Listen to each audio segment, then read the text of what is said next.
Here's a short history lesson. Jimmy Carter picked Zbigniew Brzezinski, a former Soviet KGB agent, to be his national security advisor.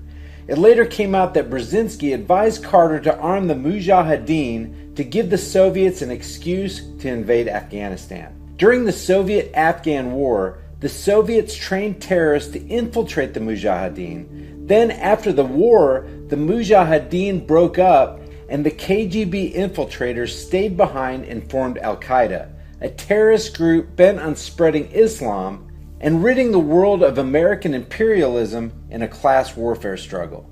Then history repeated itself. After Obama was re-elected, the Russians knew they could swallow up countries with impunity because they had a weak and misguided liberal extremist in the White House that would sit back and do nothing as they completely screwed over an entire hemisphere of the planet. Basically, the Obama administration rolled over for Russia. Fast forward to the Trump administration, where we have fake stream media, like this clip from Katie Tour of MSNBC, coming out against Trump and his supposed ties to Russia. On live TV, she tried to drag the Trump administration through the mud by condemning them for having friendlier relations with Russia.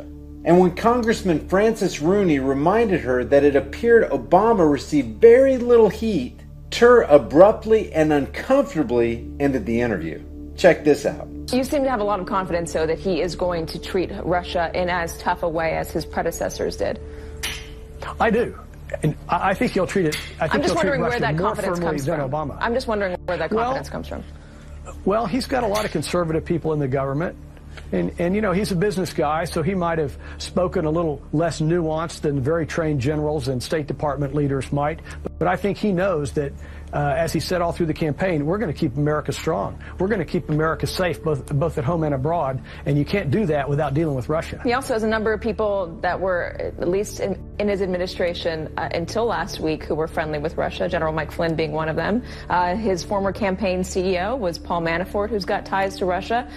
His Secretary of State was given the Medal of Friendship by Russia. So you say there's a lot of conservatives who are going to push back on Russia, but I see a lot of folks within Donald Trump's administration who have a friendlier view of Russia than maybe past administrations did.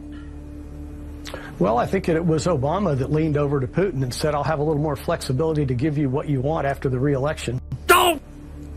I'm sorry, I don't know what you're referring to, Congressman. Remember when he leaned over at a panel discussion or at a meeting and he said, I'll have more flexibility after the election. No one really ever pushed the president on what he meant by that, but I can only assume for a thug like Putin that it would embolden him. Don't! Congressman Francis Rooney, Republican of Florida, thank you so much for joining me, and happy President's Day to you, sir. Thanks, Katie. Now, Congressman Rooney was just a little bit off in his recounting of the event. It wasn't Putin that Obama sat down with. It was then President Dmitry Medvedev. This was the exchange. My last election, yeah. After my election, I have more flexibility. Yeah. I understand. I trust the legend that I understand.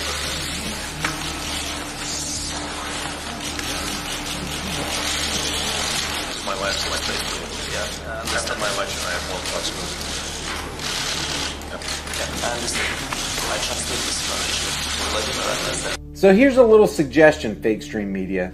Maybe you should get some informed reporters on board before you try to pin something else on Trump. Guys, thank you so much for watching my video. If you enjoyed it, give it a thumbs up and share it on Facebook, Twitter, and Instagram.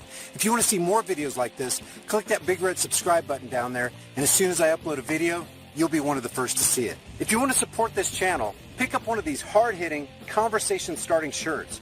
You'll find the link in the description below, along with a plethora of other hard-hitting, high-impact designs. Remember, guys, the price of freedom is eternal vigilance, and indifference to this notion is the means by which the people will secure their own oppression. Let's stop securing our own oppression, and let's start today. I'll see you guys in the next video.